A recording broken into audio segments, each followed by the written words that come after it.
Assalamualaikum warahmatullahi wabarakatuh. Apa kabar anak-anakku sekalian?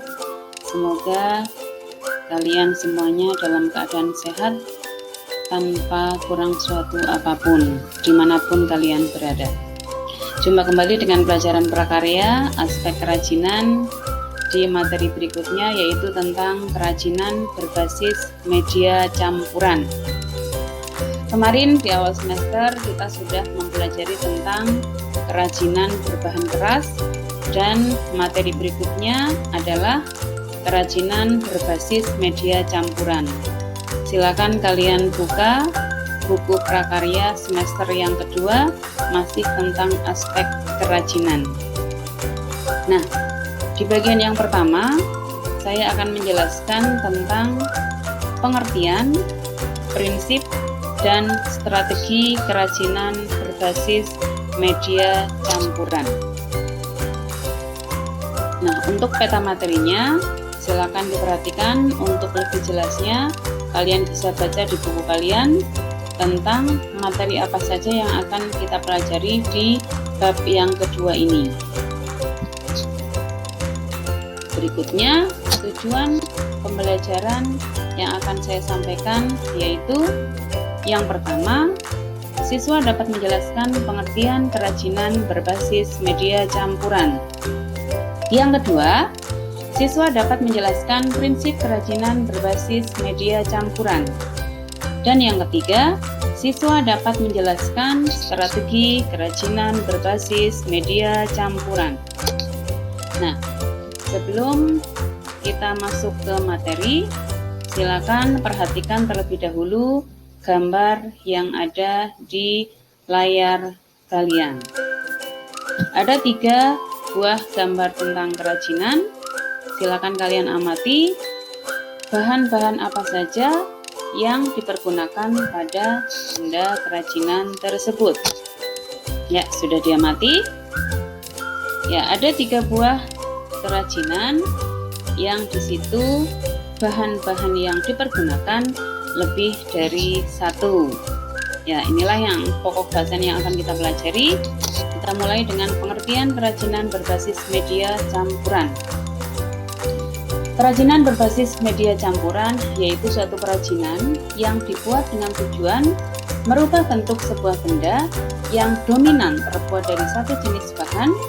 Ini dipadukan dengan bahan lainnya agar menjadi lebih menarik, baik tanpa menghilangkan fungsi aslinya ataupun mengganti fungsinya. Ya, ini pengertian dari kerajinan berbasis media campuran. Intinya, kerajinan ini adalah kerajinan yang bahannya itu tidak hanya dari satu macam bahan, tidak seperti bahan kerajinan tunggal.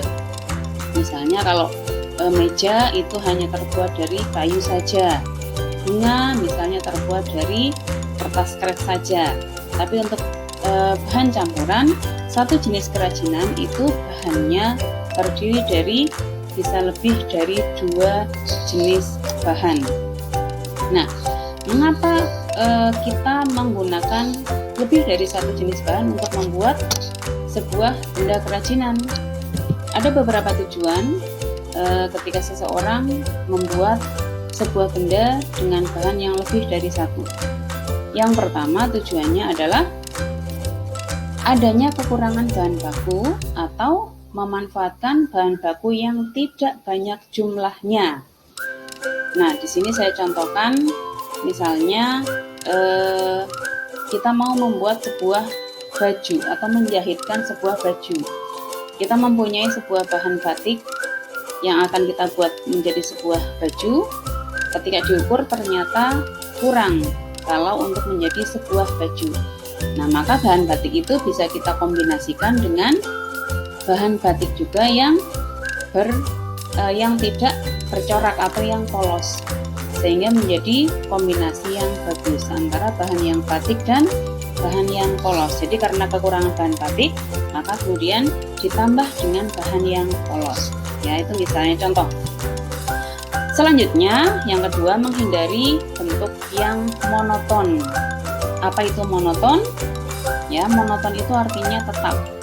menghindari bentuk-bentuk yang tetap. Contoh, ya, orang membuat meja atau membuat kursi hanya dengan menggunakan bahan kayu saja, satu jenis bahan, yaitu bahan kayu saja. Nah, itu sangat monoton, sangat membosankan. Modelnya hanya itu saja. Nah, kemudian untuk menghindari hal yang seperti itu, kemudian ditambahlah bahan untuk membuat kursi, misalnya ditambah dengan busa, ya, ditambah dengan mejanya ditambah dengan kaca, kemudian bagian dalamnya dikasih ukiran, kemudian dikasih tempat untuk bunga misalnya. Nah, itu untuk menghindari bentuk yang monoton. Selanjutnya yang ketiga, yang ketiga adalah meningkatkan estetika pada tampilan produk. Nah, ketika dibuat menjadi bahannya lebih dari satu, itu akan meningkatkan estetika, keindahan pada benda kerajinan tersebut. Dan berikutnya, lebih terlihat modern karena dapat disukai oleh semua kalangan. Ya, otomatis karena bentuknya yang lebih bagus, maka akan lebih disukai oleh semua kalangan. Itu antara lain tujuan atau dasar kenapa sebuah kerajinan dibuat dengan bahan campuran atau lebih dari satu. Selanjutnya adalah prinsip kerajinan berbasis media campuran. Ya, ada beberapa prinsip yang harus diperhatikan ketika kita akan membuat sebuah kerajinan yang berbahan campuran. Yang pertama, merupakan penggabungan dari berbagai bahan yang tidak memiliki reaksi kimia tertentu ketika dilakukan penggabungan. Nah, ini jadi ketika dua bahan yang berbeda digabung menjadi satu, ya, jangan sampai penggabungan kedua bahan itu kemudian memunculkan reaksi kimia sehingga dapat merusak bahan tersebut. Misalnya, menggabungkan dua buah logam yang berbeda. Nah, ketika digabung ternyata menimbulkan efek berkarat misalnya, atau menimbulkan efek yang malah jadi jelek. Nah, itu yang tidak boleh dilakukan pada prinsip kerajinan berbasis media campuran. Berikutnya yang kedua, bahan yang digunakan terdiri dari berbagai jenis. Ya, ini jelas ya, namanya saja campuran, lebih dari satu, jelas bisa 2, 3, atau bahkan lebih dari 3, tidak masalah. Selanjutnya yang ketiga, prinsipnya yaitu bahan dapat terdiri dari bahan homogen ataupun heterogen. Ya, bahan yang dipergunakan untuk membuat kerajinan campuran itu bisa homogen atau heterogen. Homogen itu artinya kalau dalam istilah bahan kerajinan ini bisa diartikan misalnya sama-sama bahan dari alam. Ya, misalnya kalau kemarin kita membahas bahan keras, misalnya sama-sama dari alam, misalnya bambu dipadukan dengan kayu. Kemudian kalau heterogen itu misalnya dari alam dicampur dengan bahan buatan manusia, misalnya kayu dikombinasikan dengan kaca dan lain sebagainya. Itu. Kemudian yang keempat, masing-masing bahan memiliki karakteristik sendiri yang saling mendukung terwujudnya keindahan atau estetika dari sebuah produk kerajinan yang dibuat. Ya, kita tidak boleh hanya asal menambahkan bahan untuk menjadikan sebuah kerajinan. Tapi bahan yang kita tambahkan tersebut, bahan yang kita campurkan tersebut harus juga memiliki karakteristik tersendiri yang bisa menambah keindahan dari kerajinan yang nanti akan kita buat. Jadi tidak hanya asal tempel saja. Berikutnya, yang kelima adalah penggabungan bahan yang dilakukan harus dapat menyatu dengan bahan lainnya sehingga terjadi kesatuan dan harmonisasi. Nah, ini juga kaitannya dengan estetika tadi atau keindahan. Bahan-bahan yang kita padukan harus harmonis.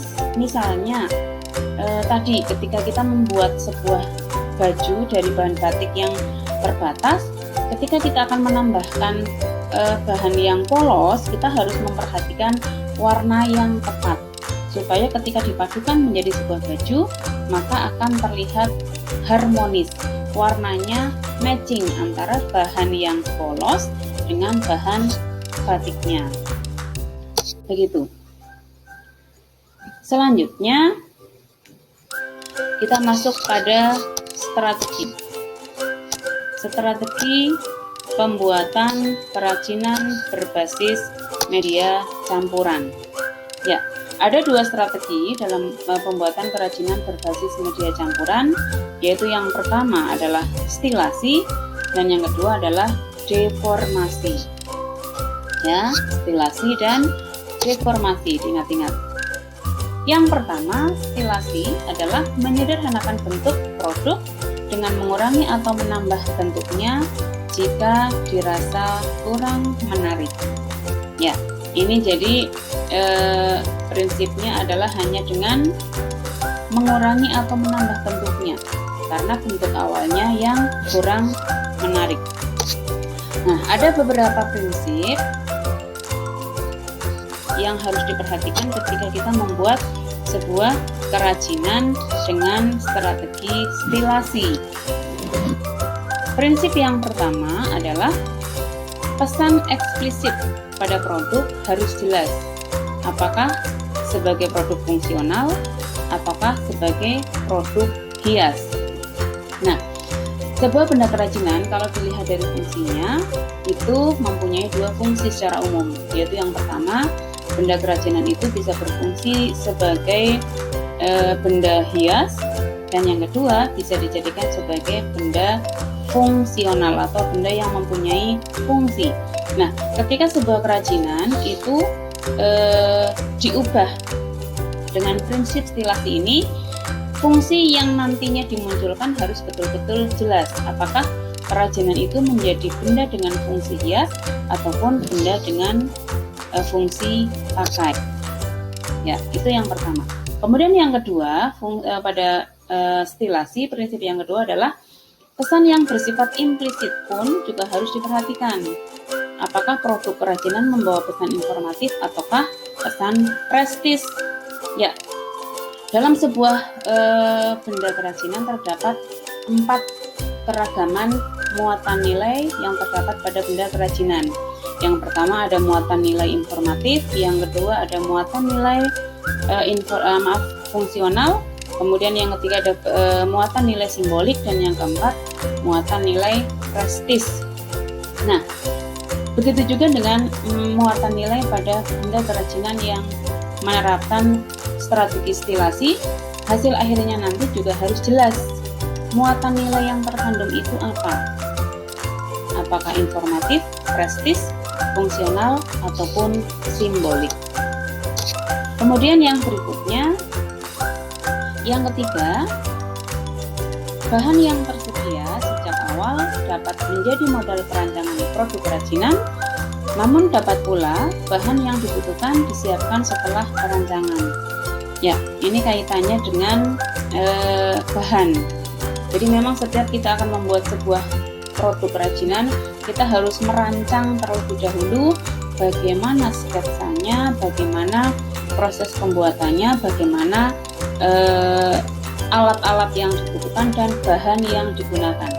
Nah, kaitannya dengan bahan bisa kita siapkan sebelum perancangan produk itu kita sudah punya modal bahan apa saja, atau bisa juga bahan itu kita siapkan setelah perancangan itu jadi.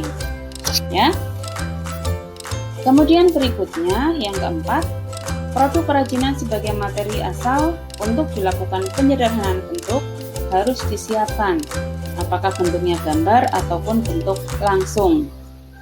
Ya, ini termasuk dalam tadi proses perancangan. Jadi kita mau membuat kerajinan apa, yang mau kita ubah yang mana, yang mau kita tambahkan apa, itu kita harus ada gambarannya terlebih dahulu. Kita harus merancang terlebih dahulu, baik melalui gambar ataupun di bendanya secara langsung kita tambahkan. Berikutnya, yang kelima, perhatikan penghematan bahan. agar produksi dapat dilakukan sebanyak mungkin dengan berbagai bentuk rancangan. Ya, ini kalau kita sudah masuk produk sebuah wirausaha atau dalam sebuah perusahaan yang memproduksi dalam jumlah yang banyak, maka kita harus menghemat bahan supaya dengan bahan yang ada kita bisa mendapatkan produk kerajinan yang sebanyak-banyaknya dengan prinsip ekonomi. Ya.